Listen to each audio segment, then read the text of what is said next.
This is the Conscious Radio Network.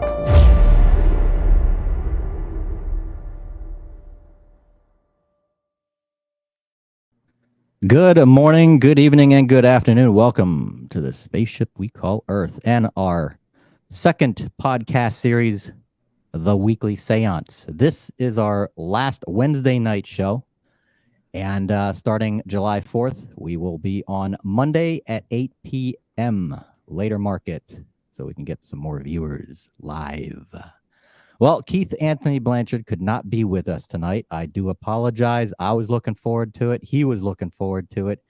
He is, I'm probably just as, we were both anxious, but it does not matter. Why?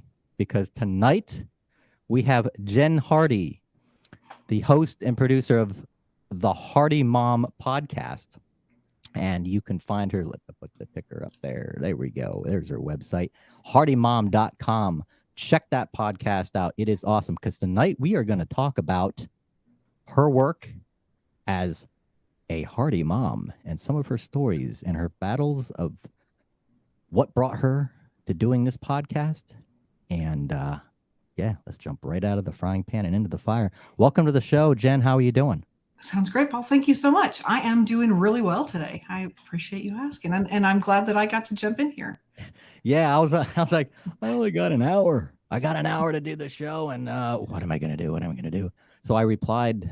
I'm not sure if it was an immediate reply of what you, I think from a later text or something like that. And I'm like, yeah, I had a cancellation, and you're like, I'll be on. Here I am. I'm here. Yeah, I had a cancellation too. So this is the perfect night, and we are meant to be talking. So exactly. There's something that's got to be said tonight, and there's something that has got to be heard. So,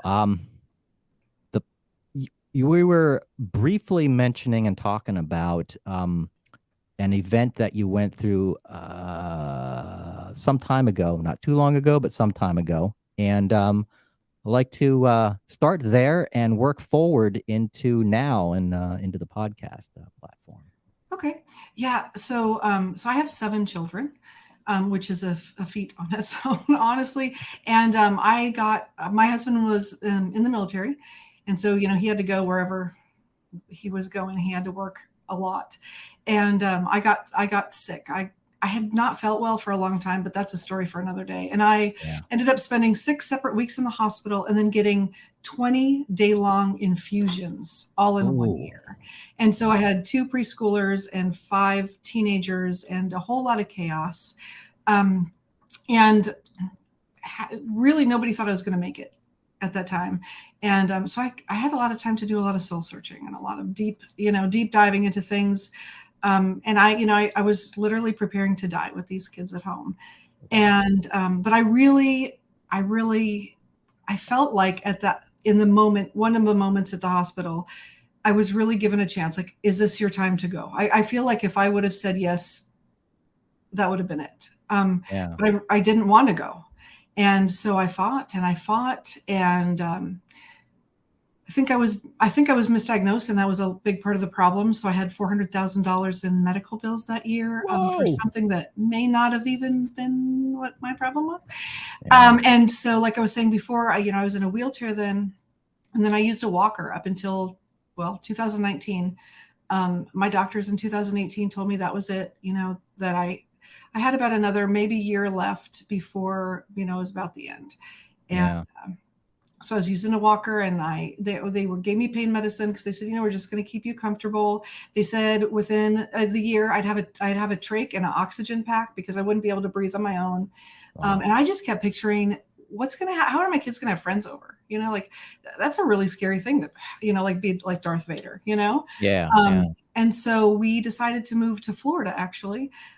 We moved here on the island, and so we've got the sea breeze and the salt air. And so what I had told everybody was it was because the salt air would be good for my lungs, which it is. But really, I was preparing a place for my family to be without me. And but once we got here, I ditched the walker, and then a year later, I ditched the cane. And as we met at Podfest, and I was running around like a crazy person, now it's wild. It's like I've been given this whole new lease on life. Now, was this your first Podfest?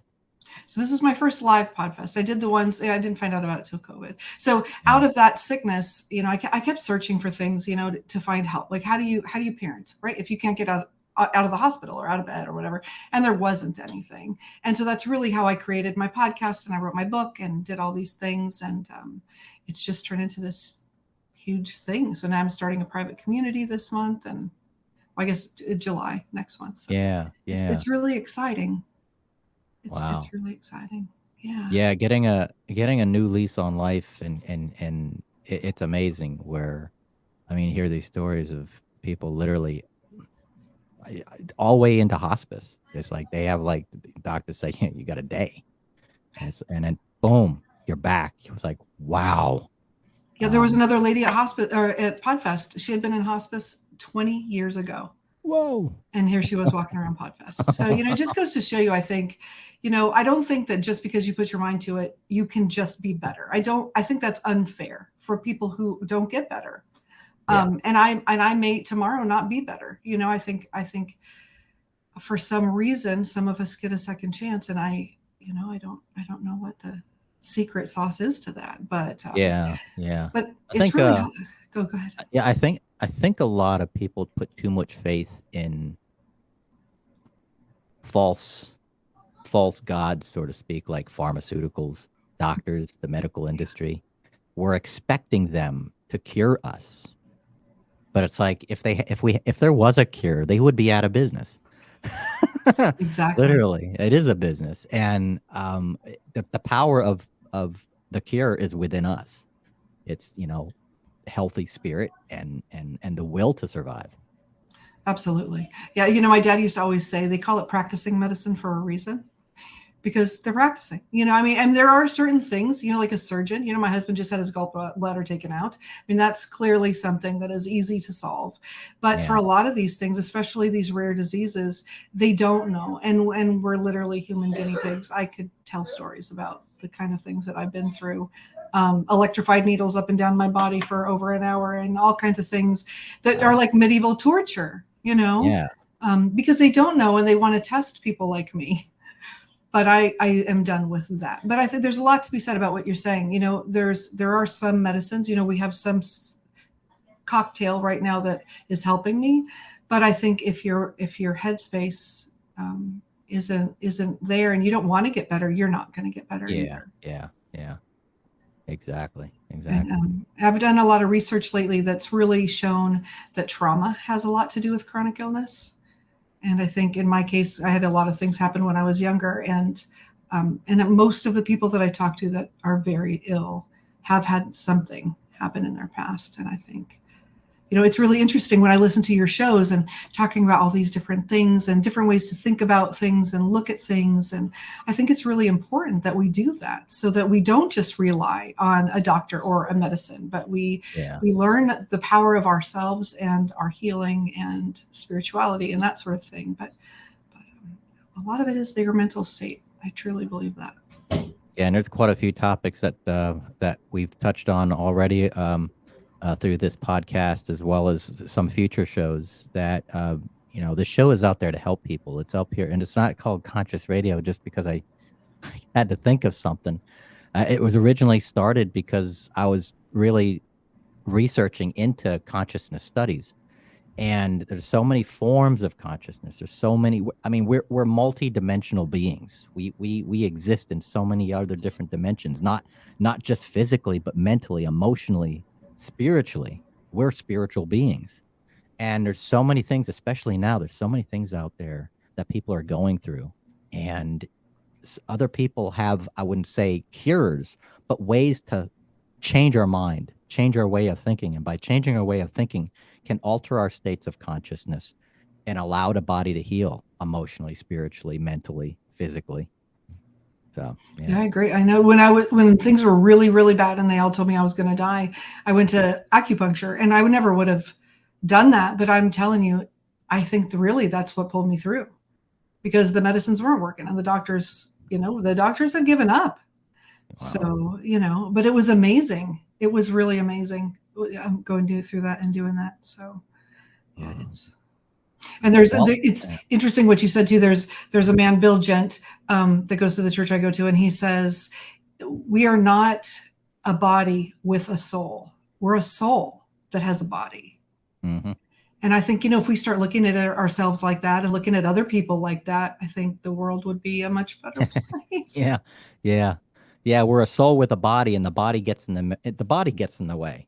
And what gets in the way the most, that sabotages us the most, is the mind, the brain, this repetitious mind or the thought generating machine that can deceive us, hijack us into doing things or thinking things, or it just steers us in the wrong direction. So yeah. If anybody watching wants to chime in on the live chat, if you have any questions for Jen Hearty, please do. We'll get on the live chat, and I think you also get to see some of the chats and stuff like that as well on your side. Also, I do have the phone lines opening. If you do want to call in, call 407-636-1157. And let me close this. Yeah, I had to turn off Facebook because it's chiming. But let's get into the podcast. How long have you had the podcast? So I've had the podcast for about 4.5 years now. I did take a hiatus in there. We moved from Nashville to Florida, and so and it ended up being an extended break, which was really the best thing, because I started all this because I was a sick homeschooling mom of 7, right? That couldn't get out of bed. And so I had no experience with marketing or social even. I was not good at any of that. And so I took the break, and I really participated in all of that in a different way. And so when I came back, it was much better. And I rebranded to, my original thing was called the Sick Mom's Guide. And so, yes, I was a sick mom and, trying to help people, but nobody wants to think of themselves as a sick mom. And I realized that as I kept saying sick mom, like that's me, it was reinforcing that I'm a sick mom. The sickness. Yeah. Mm-hmm. Yeah. So my last name is Hearty, so I changed it to Hearty Mom. There you go. Because it means we can endure difficult conditions. And I think, that's exactly what we're doing. We're strong, and we're capable of enduring that. So that it was a much better fit. So yeah, and so I interviewed a person who was dying of cancer, who talked about how to tell your kids about a cancer diagnosis. I talked to myself about how to get your kids to help out around the house and do different things that I've learned to make it a lot easier on yourself. Because if you're not feeling good and you can't do it, you have to get them to help out. And then I interviewed 2 ladies at the same time with stage 4 cancer. And one of them started a foundation, and she is going to come back on my podcast because 4 years later, she's beat it. And wow. Yeah, it's pretty amazing. It's pretty amazing to see. Yeah. So. Yeah.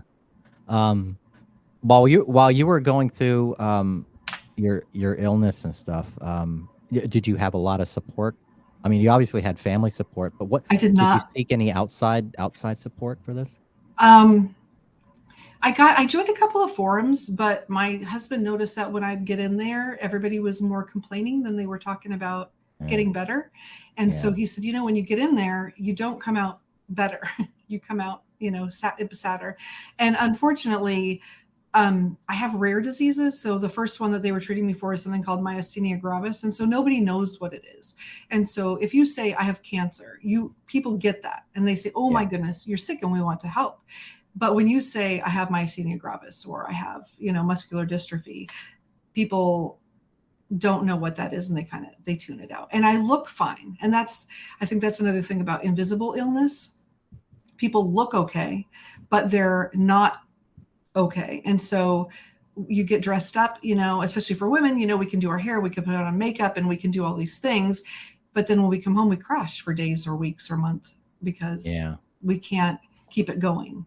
And so I did not have support. In fact, my extended family was not supportive either because they all thought that I was just making it up. It was really rough. So even when I was in and out of the hospital, not as much support as you would think. Yeah. So it was basically up to my teenagers to take care of my little kids, and which is how I came up with all these ways to help other moms, because You want to try to take as much pressure off of them as you can. True. But it's something. There's actually a movie, and I'm going to have to look it up right now because I'm interviewing this woman that did this movie and about invisible illness, and it's amazing. We Are Visible. It's a movie called We Are Visible. And because she has an invisible illness, and she interviewed everyone from older people all the way down to children. Wow. And the kids and teenagers were talking about how they didn't have support either, because even one of them, their parents didn't believe that they had a problem, and walks by and saying, why are you pretending? And so I think watching that is really helpful for people who don't have a sickness to understand what it's like to live with that. Yeah. Because, like you hear it and you think, well, obviously I would step in if you were my family. That's what family does. But not always. So, and that's why I'm starting a community right now too. It's kind of like a Facebook community, but I have a small Facebook community, but there I don't feel comfortable asking people to share their symptoms and all that kind of thing. And what's happening with your kids today, I because of the whole privacy thing, I don't like it. And so I'm starting one on my website so that moms can come in and say, I'm really dealing with this. Who can help? Who's been there? And we can help each other grow through it instead of stagnating in it. Yeah. So, your latest, let me see, on your podcast website here. Oh, episodes. Yeah. I noticed, episode 56? Man, you got a lot of episodes. Wow. Of course. Yeah. You said 4 years. It's right? been a while. Yeah. So. Yeah. Okay. So. had I done them every week, I'd have 200 now. But. Yeah. Yep. Episode 56, How to Alienate Your Child. Explain a little bit about that.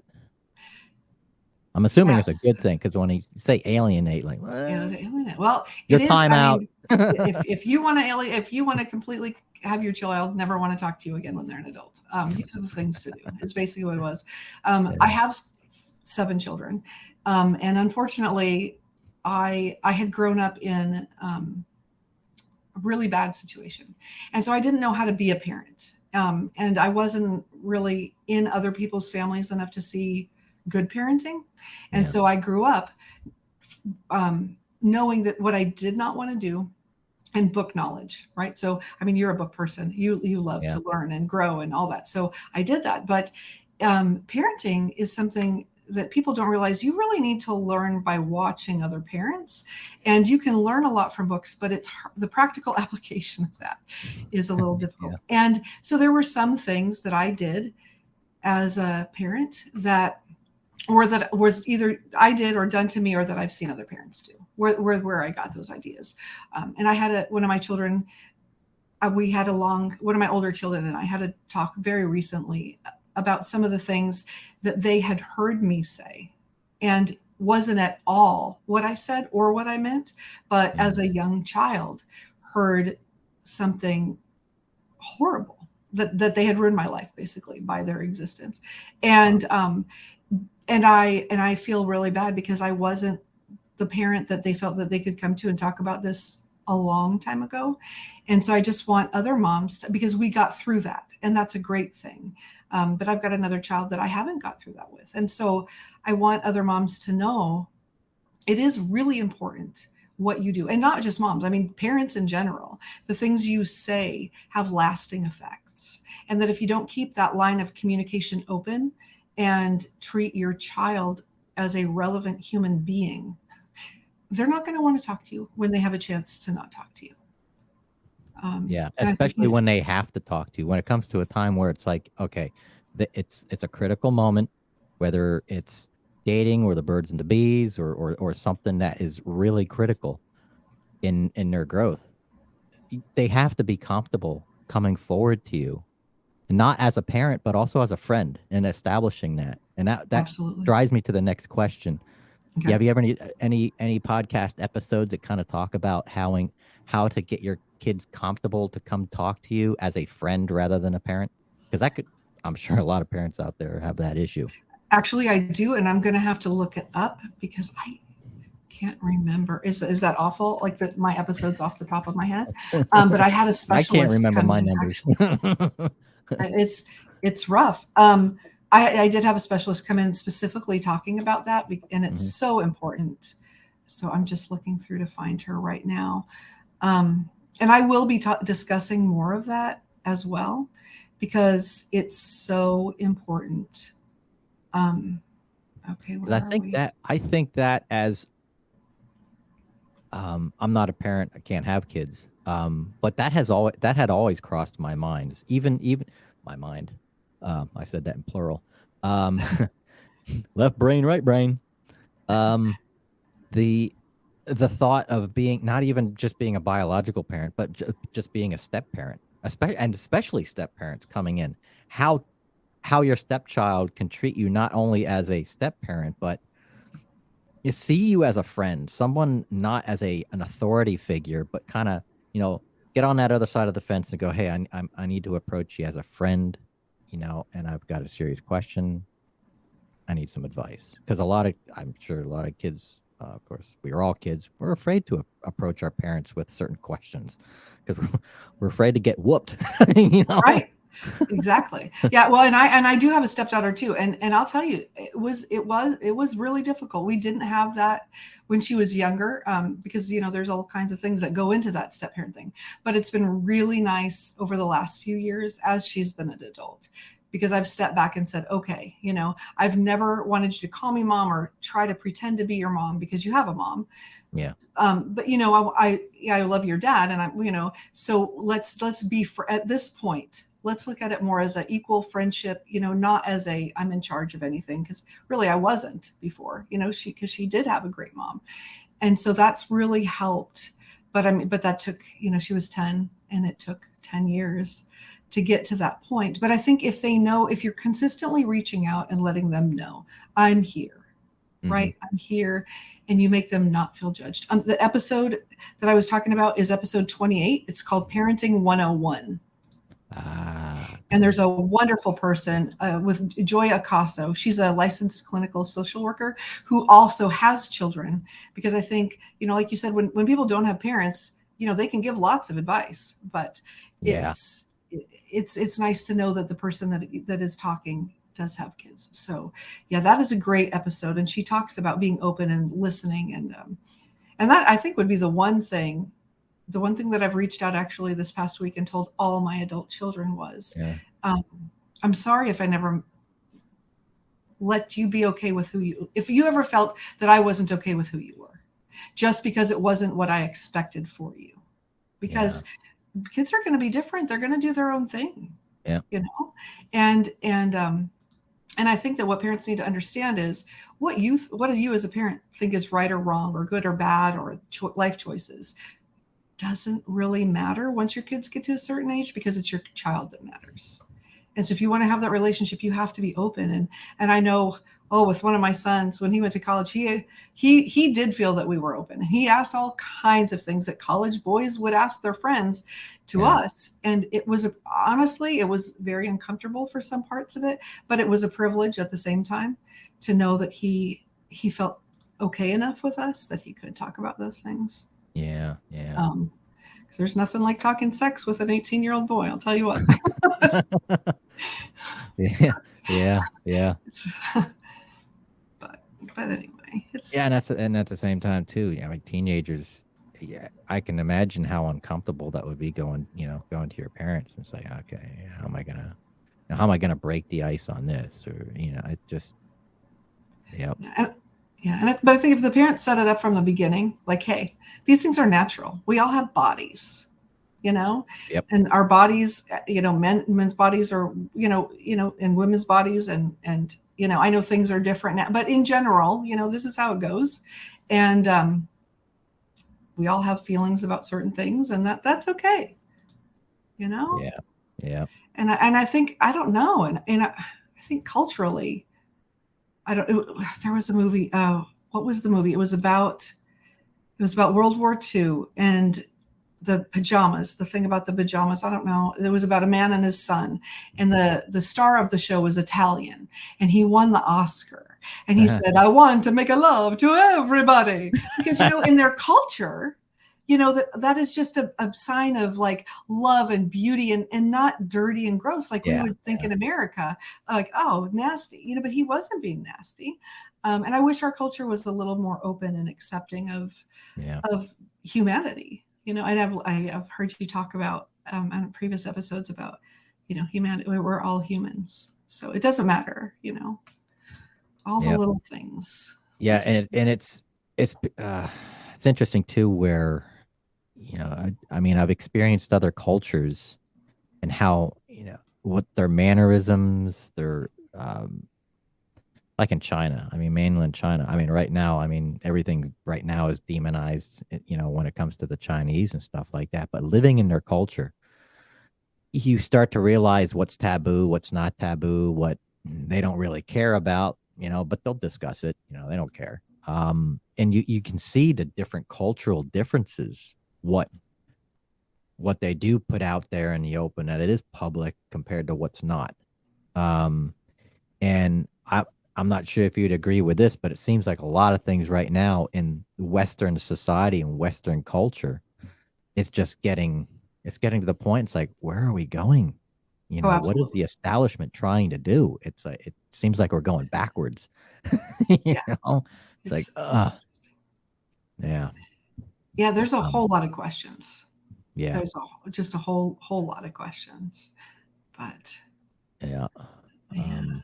No, I think you're right. I mean, China has been completely demonized, but I don't think that's fair to the Chinese people. And when I got really sick, the whole reason I ended up having the what was the word with the needles? Acupuncture. Is because I took a Chinese medicine class because Western medicine wasn't helping me.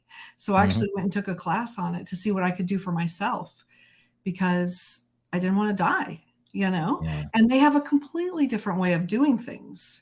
He was saying, the teacher was saying, here we say, oh, raw vegetables and do all this, and this is better and it's more natural.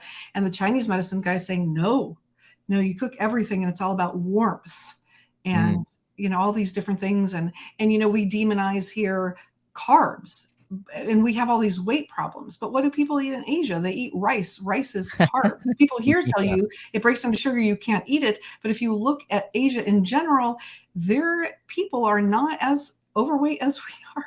Yeah. So it's especially the whole gluten phenomenon here in the West. You go into other countries, gluten, well, the whole gluten thing is, I've learned with a couple doctors that our bodies need gluten. Unless you have celiac disease, that's a whole different story. But normally our bodies need gluten because it helps our bodies metabolize to turn it into serotonin. If we deprived ourselves from gluten, our serotonin levels would be extremely low. Okay, that's really interesting because my husband and I don't eat gluten. Yeah. Because we're not celiac, but I was allergy tested for it and that tested positive. But I've never heard about that before. And I am going to, after this call, you're going to write that down. Intense reason. I did. I wrote it down.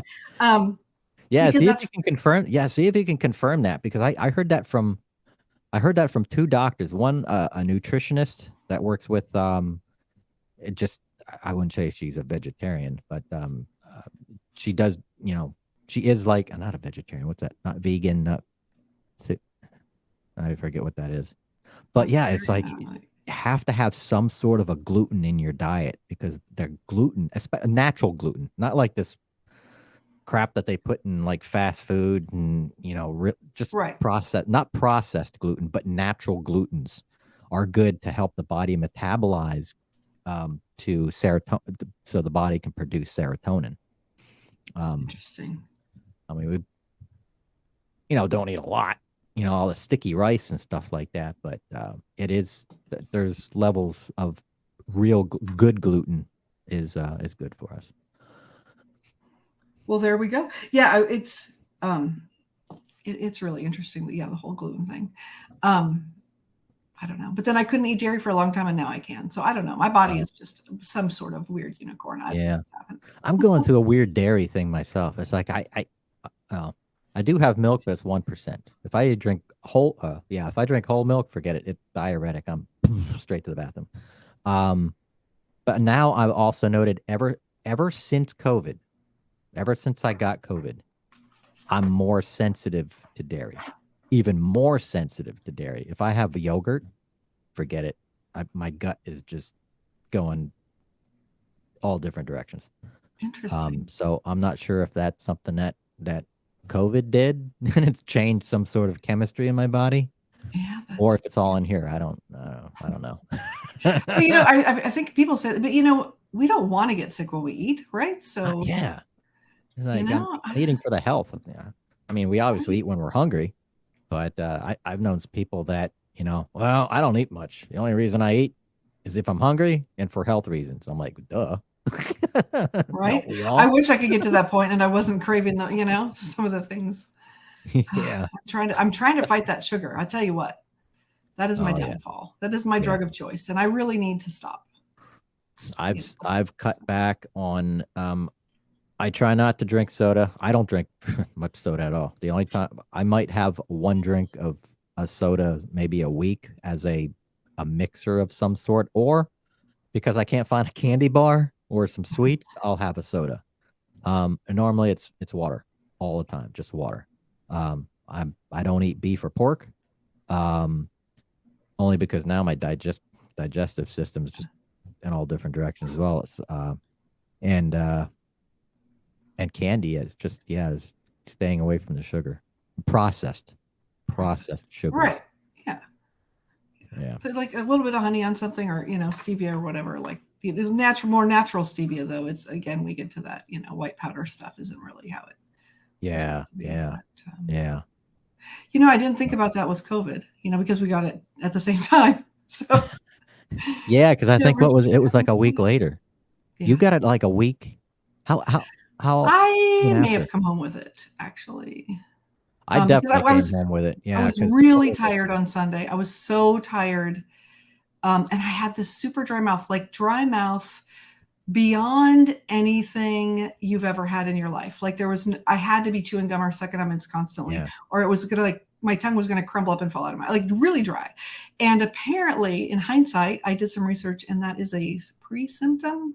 Wow. So I had a big lunch when I was with people Wednesday, and then I had a huge lunch on Friday morning, and the people that were at the lunch messaged me Monday and said, "Hey," and I thought, I've been really tired, but I just assumed because I was up until 3 a.m. doing whatever. And so we had tests here and I tested right away and it was boom, right up. So. Yeah, I had, let's see. So it was, I went there. I was there Thursday for the first day. I was there Friday. I was there Saturday. I didn't go Sunday, only because I had to enjoy the rest of my weekend. So I took that. I actually had it was a 4-day weekend. So I took that Monday off to do a bunch of stuff. And then I went back into work on Tuesday morning.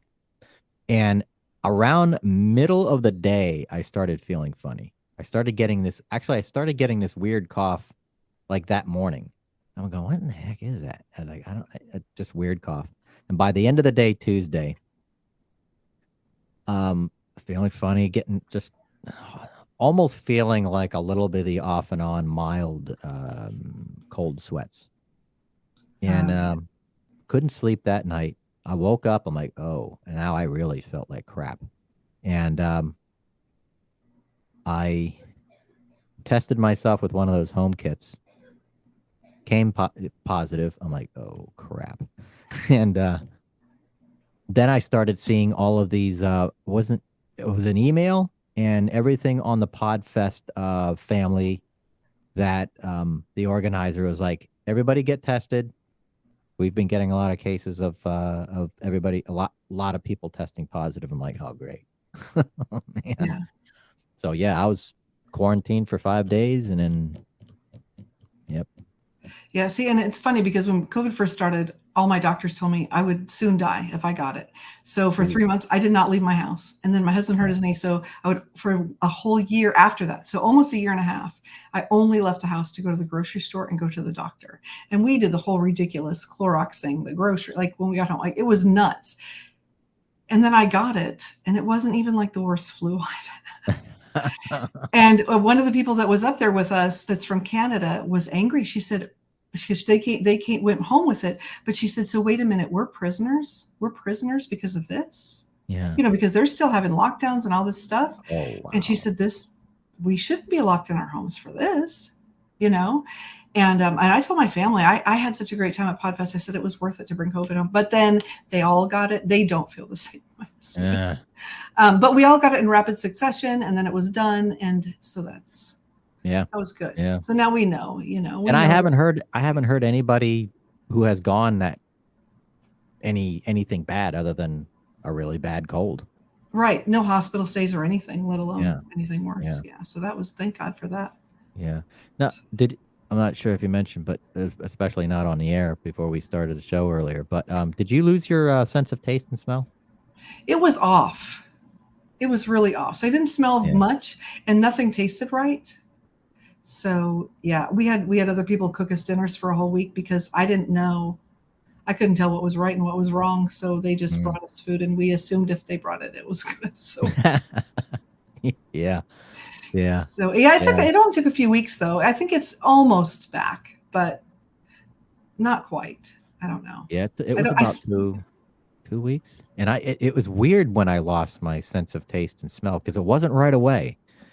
When I tested, I think it was Thursday of that week, 2 days after I tested positive, I started noticing something weird. I'm going, like, okay, I can't taste this. I think I think the first thing I ate was some ice cream, and I'm like, I love ice cream, especially the Neapolitan, chocolate, vanilla, strawberry, and I'm eating it, expecting to taste, and I'm like, what is going on? I can't taste anything. I thought there was something bad with the ice cream, and then I'm realizing that now I'm like testing everything, not like food, but I'm like smelling stuff. I'm like, I can't smell anything. I was like, ooh.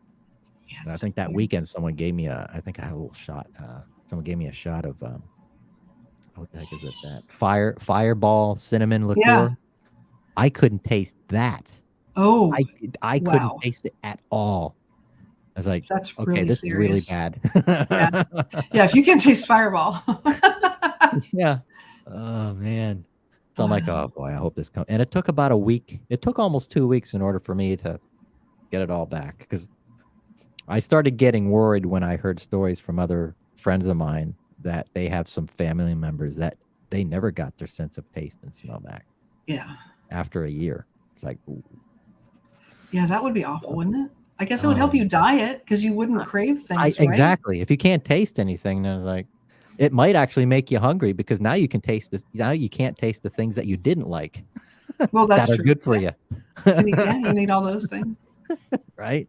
Because it doesn't really matter what you eat. Yeah. If you can't taste Fireball, I don't know. I'm stuck on that. Let me tell you. That's funny. Man. So what's coming up on what do we got to look forward to on your upcoming shows? Okay, so I have got my most controversial show, my only controversial show, actually. And for me, it's really exciting. It's taking me a really long time. It was a 2-hour interview, which I've never had. Wow. But yeah, so it's if you've heard of the movie What is a Woman, it's some people have, some people haven't. It's touched a lot of hot buttons. They started filming it a year ago, so it was before all the Supreme Court, well, what is a woman? I'm not a biologist thing. It was before all that started, but it's Scott Nugent. He was one of the people that were on there, and he was a very healthy mom, and he became a chronically ill dad. And so he wants people to understand the problems with medical transformation. And he's not against it. A lot of people are very upset because they're saying he's anti-gay and anti-trans and, all these things. And he's not. He's, he was a lesbian. Now he's transitioned. But his thing is that he needs people to understand what it's like, because they're medically transforming children now, or transitioning. I'm sorry, I'm using the wrong word. And if that offended somebody, I'm very sorry. Medically transitioning children. And he would like that to stop, because there's a 67% chance of lifetime side effects, lifetime. And a 17% chance of a higher chance of suicide after the surgery than before the surgery. So a lot of the parents are being told, would you rather have a living daughter or a dead son, right? If they don't do this, they're going to kill themselves, basically. And what his message is that, no, let's get them help for the depression and the suicidal ideation. Mm-hmm. And as when their brain is fully formed and they're older, let's do the medical procedure if that's still what they want to do. And he's got a group of people that all did that years ago, and they are all speaking out because almost none of them would go back and do it again. And they just want to make sure that before we take away body parts off of 12 and 13-year-olds that are having issues with their body, because we all had issues with our body at 12. Yeah. I mean, who didn't feel self-conscious? Like for girls, like a lot of girls will wear big shirts and cross their arms and cover their breasts. But it's not because they want to be a boy. It's because this is awkward, and people are looking and whatever. And so unfortunately, a lot of those girls are being told, well, if you feel that way, it's because you're really a boy. And so he's saying, let's have them wait. Yeah. And so I think that's really important to hear his story, because it's not about who thinks something's right or wrong or good or bad or judgment on people, right? It's just about the facts about the medical procedures and what happens. And the thing is, too, is like, these are fairly new medical procedures. It's like we're moving in. It's like the medical industry is jumping into a new area of medical, of surgery. It's like, okay, a heart transplant and a lung transplant is one thing, but completely transforming a human being into the opposite sex is a whole different thing. It's a whole different thing.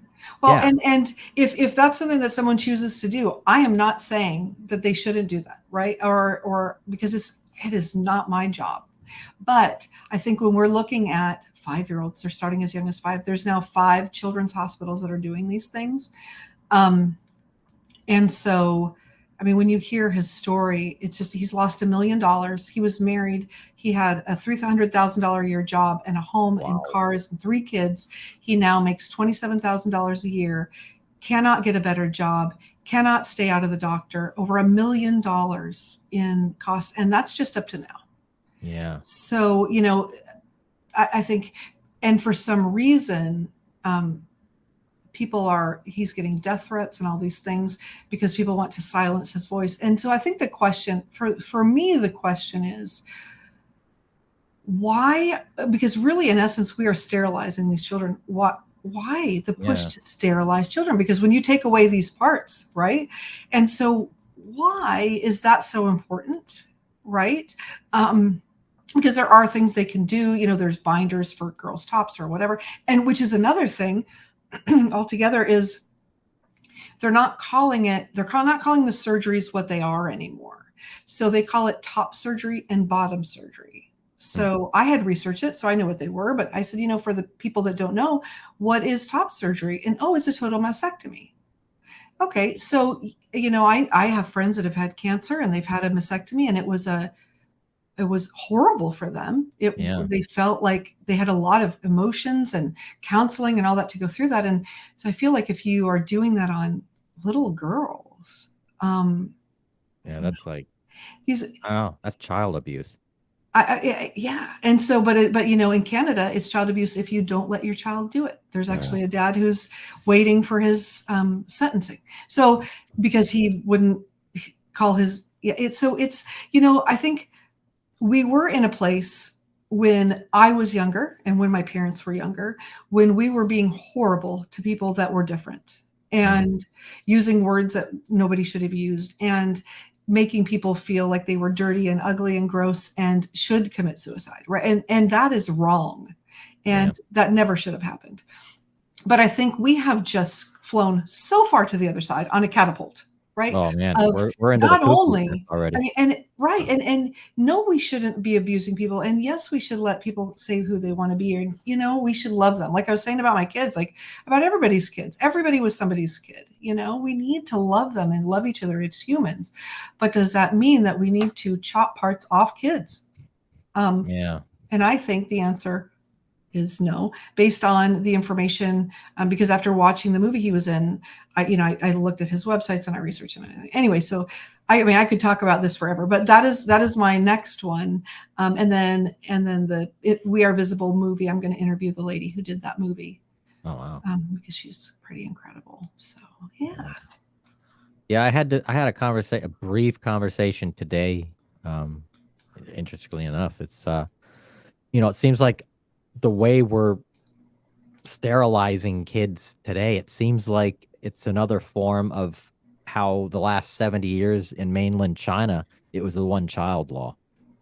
Right. It's like another form of that, but here in Western society. But I don't think people aren't realizing, they're not thinking long-term. Yeah. Right. And, and like another thing, an example I can give. So, my kids go from 10 to 32. Okay. And so when my older ones are younger, because I have 5 older ones and 2 younger ones, I would say, do not get a tattoo when you're early, when you can. Wait till you're 25 or 30, because what you want when you're 18 and you're just allowed to do something, and what you want when you're 25 or 30 is totally different. Yeah. And they all went out and got a tattoo the day or week they turned 18, and they were all almost all of them were complete garbage. And and so, because what you want and you think about, I think about my daughter who's 12 now. 6 years ago, if I let her get tattoos, say, she would have got the Cars character and the Planes characters for the Disney movies all over her body, and they would be permanent because that's what she was into. Yeah. And there's a reason we don't let kids get tattoos, because they grow and they change and they evolve, and what they want is different. And it makes me wonder, so if my child can't go get a tattoo at 12, why are we letting them alter their body permanently in a different way? That, the tattoo you can laser off, but once parts are gone, oh man, those parts are gone, and then replacing things. And what Scott has gone through, it's really horrific. And and kind of, we were talking about doctors before, and convinced by the doctor that's what he wanted, and it really wasn't his idea in the first place. Yeah. So, and which is another thing about kids, because I know somebody whose child was, okay, I really feel like I should be in another body. And the pediatrician said, oh, let's put you on these puberty blockers. And the mom's like, no, let's wait for that, because they're saying that they are reversible, but we don't know that because there aren't any long-term studies. Yeah. So, but, yeah. Now that broadcast airs when? This is pre-broadcast, and correct? This is pre-broadcast, yeah. And so I was hoping to get it out this week, but realistically, next Tuesday is the goal for that to come out, which would be the 5th of July. Okay. And then I'm gonna have an edited version on the podcast, and then the full 2-hour video I'll have on YouTube. And I don't have any video on my YouTube channel yet. I'm just getting started. So what I'm doing with you is my first live thing. But I think people need to hear his full story without me editing, right? So if they want to hear the podcast, they can hear about 20 minutes of the specific things about children. But if you want to hear, he's very angry and also, why he's angry, I definitely want to hear the story of how he's being demonized because he's telling the truth. He's like, don't do this. Oh yeah. And I mean, getting death threats and people saying, oh, you're anti-gay and you hate, and he's like, but I'm a lesbian. I'm not anti-gay. He keeps saying, I am the unicorn, I am the glitter bomb. I am everything, the poster child of everything that everyone's pushing. And I'm here to say that me and a group of others like me want you to wait. And that's why I think that voice needs to be heard. So hopefully, and I want to do it in a loving way and in a respectful way, because I don't want people who have made that decision. I'm not trying to judge, but Yeah. But I think they're important conversations. And if we don't have them, a lot of people that I've talked to about this interview had no idea that there were 5 hospitals, children's hospitals, that were doing these things, or didn't know that there were side effects, or didn't know, that the suicide level goes up instead of down. And, Yeah. There's actually children's hospitals that are doing 5. 5. Yikes. And our, I don't know, somebody who is our national health person. I don't know how any doctor in their right mind would have the clear consciousness, the conscience to do that. I really don't. To me, that's not a doctor. Don't.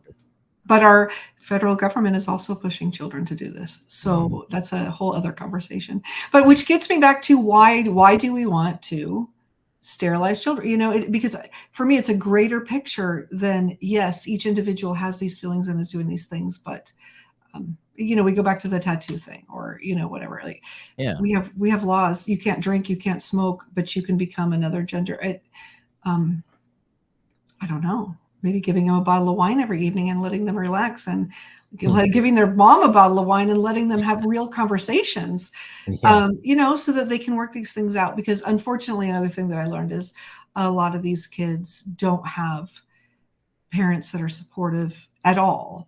So they don't have parents who are having the real conversations that they need to have. Yeah. And which is other whole, conversation. But I think it's important, and I know, you talk to a lot of people that have a lot of different religions and spiritualities and all these things. And, I was raised in a Christian religion, and I had left that for a lot of the reasons that a lot of people leave it, because, the hypocrisy and the talking about love, but really not loving anyone who's different. Yeah. And I've been able to find a community in the religion I was raised in that is the way I believe that we should be, right? Where we're loving everybody, and we're not telling you, I don't want to decide who goes to hell. That is certainly not my job. Yeah. And I don't think, if you want to call what someone does a sin or whatever, that's fine. If you've never had a sin in your life, you could judge them. But I don't think anyone that's walking today can judge, and I think that's part of the sad. And that's the thing, is we shouldn't be judging anybody. That's not our job. Our job is to live life and enjoy life. Be happy. Yeah. See the divinity and see the divine in everybody, and be happy and enjoy it.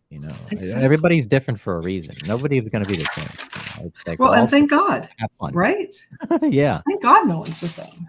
Because life would be really boring if everyone was just like me. I don't think I'd like it. Yeah. Yep. So, and it's great, because like you and I are very different people in a very different life, stages and everything.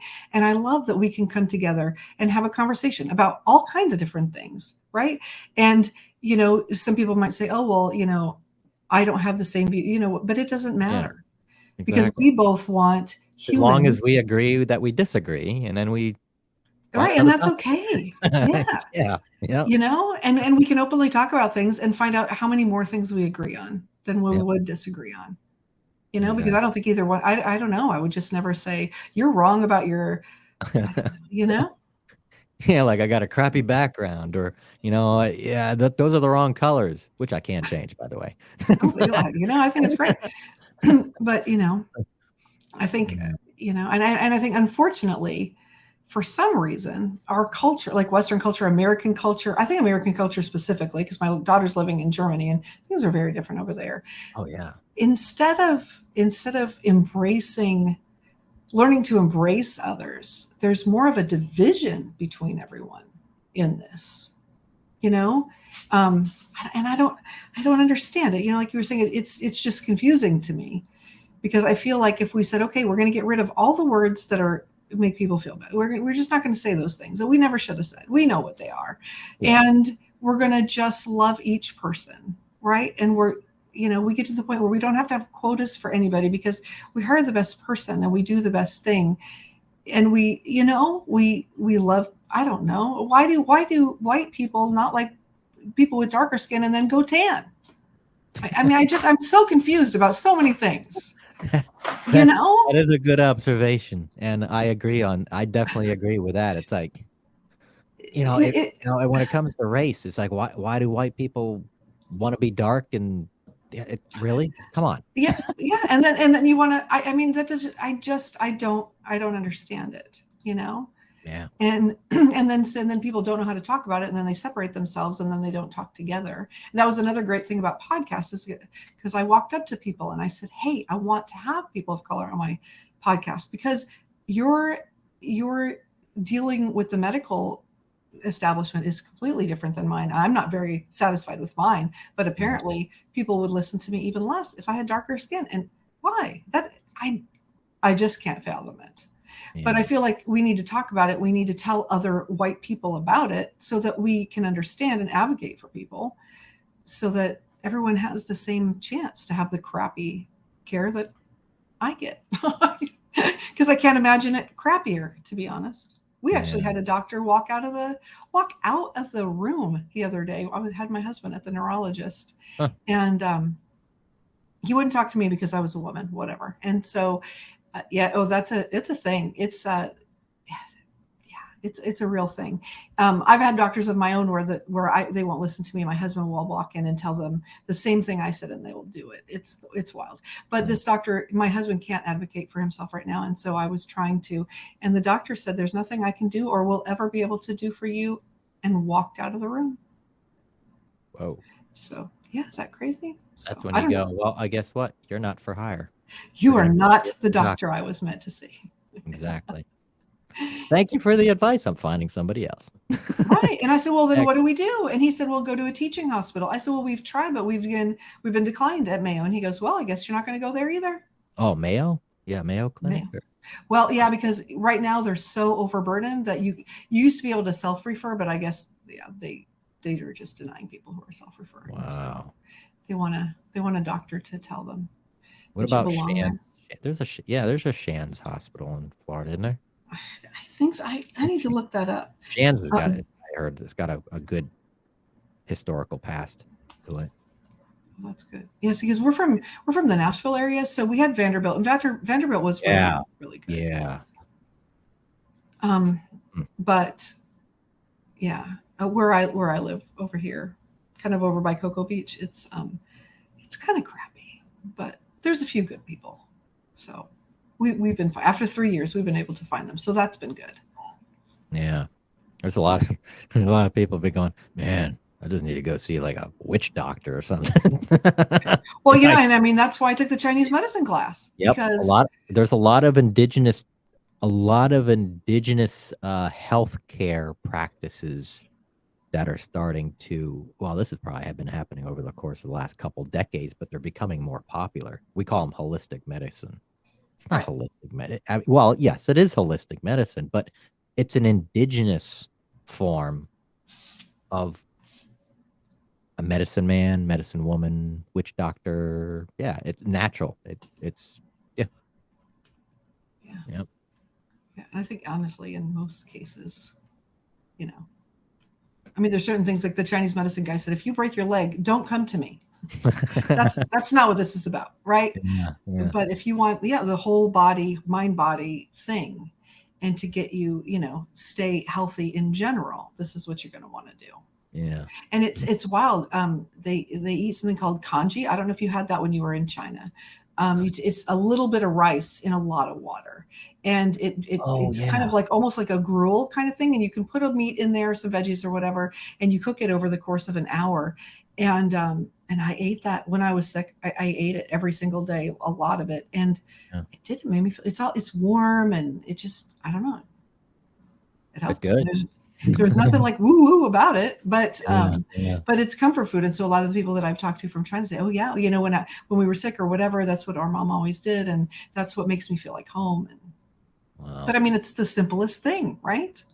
But like you said earlier, there's no money to be had in that, which is a whole night's topic.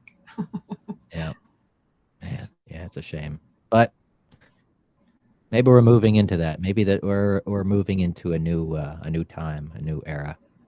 a new age of medicine and consciousness that yeah, for the hope and help of mankind, it will get better. Right. So, yeah. Well, an hour. That was an hour. Has it been an hour? Wow. It has been an hour. But yeah, wrap up the show, and yeah, let's do another show. If I mean, I'm not a dad or a mom or something like that, but if you have a subject that you want to talk about on your show, metaphysical, supernatural, paranormal, metaphysical, I let would me love know. that. I'd be happy to be on the show. I would And love to have you vice on the versa. show. I really Yeah, would. you're welcome back to be on the show if you just reach out and we can. I appreciate it. Yeah, no, this has been, I can't believe that we talked for an hour, That's Oh, wild. yeah, we have. So, and we covered a lot of different things. Yeah, I think we went like 5-6 different subjects. So that's great. Yeah. So reach out, and we'll definitely do this again. This has been Definitely. awesome. Thank you so much for inviting me. You are very welcome, and thank you for being on for saving the show. There you go. I can be your stand-in. So, if you ever have that happen again, just give me a call. Awesome. Thank you, everybody, for watching Conscious Radio Network's The Weekly Seance. And this is, again, the last Wednesday night podcast. Stay tuned next Monday, July 4th. We will have Alexander Nemo on. 4th of July, 8 p.m. Stay tuned. And until next week, y'all have a good night now. Thank you for tuning in. I'll see you.